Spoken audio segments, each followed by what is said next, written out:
Hello and welcome to Sound of Sport TV. We're live 24/7, 7 days a week bringing you the latest sports news, highlights, and sporty music, tracks, and videos. Our team of human and AI anchors are here to keep you updated on all the action, from football to basketball, and everything in between. Enjoy the show.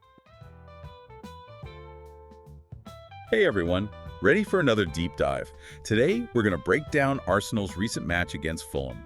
A London derby with some real twists and turns, especially with that disallowed goal. Yeah, that one had everyone talking. For sure.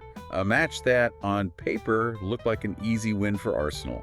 But Fulham had other plans, huh? Definitely not the walk in the park many expected. Yeah.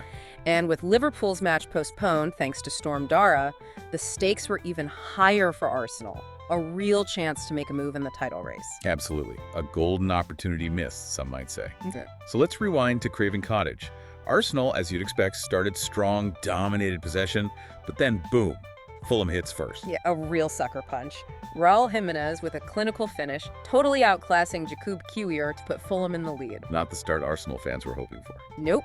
And tactically, Fulham played it smart. They knew Arsenal's attack is their strength, so they sat deep, defended in numbers, and really forced Arsenal to work for every chance. We're trying to break down a brick wall. Pretty much. But speaking of walls, Arsenal's equalizer came from a set piece, right? Martin Odegaard with a perfect free kick, William Saliba heads it home. Just a quick reminder for anyone new to the game, a set piece is any play that starts from a dead ball, like a free kick or a corner. Spot on. And that goal was huge for Arsenal. Got the momentum back on their side, showed their resilience, their ability to adapt to Fulham's game plan. But, of course, the male talking point, the one everyone's buzzing about, is that disallowed goal. Oh man, that one was tough to watch. Late in the game, Bukayo Saka rises high, heads the ball into the net, the stadium erupts, Arteta's going wild. And then VAR steps in. The ultimate party pooper. And here's where those tiny margins, those millimeters, come into play. Replays show Gabriel Martinelli was just barely offside in the build-up. I mean, we're talking fractions of an inch here. Even after watching it a dozen times, people were still arguing. A total roller coaster of emotions, right? Yeah. One minute you're celebrating, the next you're wondering what just happened. And Arteta was understandably furious, especially since, in his view, Arsenal should have had a penalty earlier in the match. Yeah, he didn't hold back in the post-match interview. He even said something like, "For millimeters, we could be sitting here with 3 points." Can't really blame him for being frustrated. These close calls can completely change the outcome of a game, especially in a tight title race like this one. Absolutely. And former Arsenal legend Ian Wright made a good point. He said this is where experience and awareness are crucial. Martinelli, in his eagerness to get involved, strayed just a tiny bit offside, and that was enough to wipe out the goal. Talk about a momentum killer. Going from thinking you've snatched a late win to, well, back to square one. And that disallowed goal, it stings even more when you see what happened elsewhere in the league. Right. It was a bizarre weekend in the Premier League. Liverpool, the team Arsenal's chasing, had their match against Everton postponed. That crazy storm, Storm Dara, made playing conditions impossible. So no chance for them to add to their points tally. Nope. And then you have Manchester City, who were sitting pretty in second place. They also stumbled. Only managed to draw against Crystal Palace. Wow. So even with the draw, Arsenal could have closed the gap on both Liverpool and City. If that goal had stood, the table would look very different right now. Absolutely. A missed opportunity for Arsenal, no doubt about it. Pundit Jamie Redknapp even called this weekend a gift for Liverpool. Their main rivals drop points and they don't even have to play. Talk about lucky breaks. And for Arsenal, the pressure just keeps mounting. 6 points behind Liverpool now, and they've already played an extra game. Not an ideal situation. It's a tough spot, no question. They've shown they can play brilliant football at times, but can they do it consistently, week in, week out? That's the big question. That's what separates the contenders from the pretenders. And it's not just the points drop. That draw against Fulham came at a cost too. Arsenal had a bunch of key defenders out injured. Zinchenko, Calafiori, Gabriel. They were already patched up at the back. And now Arteta's hoping to get some of them back for their Champions League clash against Monaco. Yeah, the injury situation is definitely a concern. Those are some big names missing. And with a packed fixture list coming up, it's going to be tough to cope.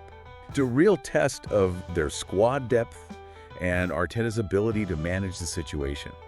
Can he find a way to stay competitive despite all these challenges?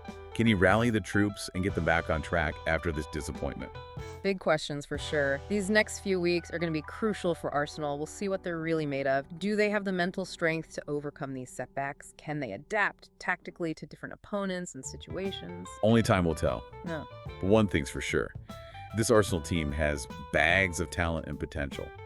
If they can stay healthy and turn this frustration into motivation, they could still be a serious threat in the title race. Absolutely. It's a marathon, not a sprint, right? There will be bumps along the way, ups and downs. It's how you respond that matters.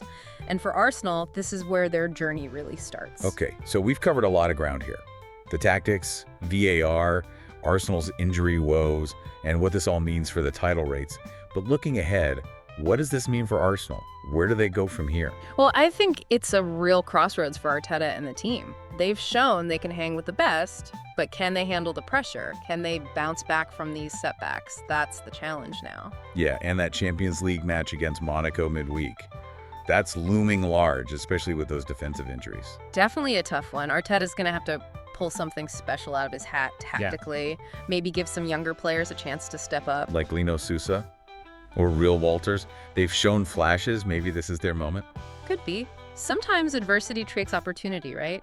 Maybe this Fulham match will be the wake-up call they needed. A bit of fire in the belly. It's a good reminder, though. Football can turn on a dime. A single decision, a moment of brilliance, those tiny margins. Arsenal needs to learn from this, embrace that reality, and come back stronger. Agreed. And for everyone listening, here's a question for you. Think about it. Do you think this Premier League title race comes down to pure talent? Or is there something more to it? The mental side, tactical flexibility, dealing with the pressure.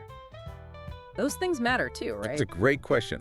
Because as we saw this weekend, sometimes it's not about playing pretty football, it's about grinding out those results. Weathering the storm, taking advantage of those little moments that can swing the tide. Exactly. It's going to be fascinating to see how each team handles these challenges, especially Arsenal.